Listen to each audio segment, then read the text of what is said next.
Hi guys, welcome to another video. So in this video, I'm going to teach you how to schedule posts on Pinterest. So first, you need to convert your account into a business account. If you are not in a business account yet, you just have to upgrade it. Don't worry, it's free guys. So let's just go here to accounts, and as you can see, it's already in a business account. So if you're uh not yet in a business account, it will appear here, upgrade to business account. But in my case, it's a business account already. So I just have to show you how to schedule post here in Pinterest using your business account. So you just have to click here. Oh no, let's click create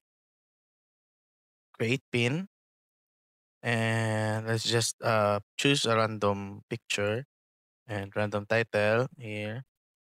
So as you can see, publish at a later date is enabled here. There's a button here. So you can just enable this.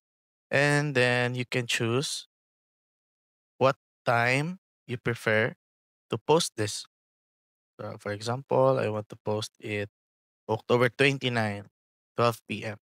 So you just have to click schedule, and it will automatically post your content here on Pinterest. So that's all, guys. Thanks for watching.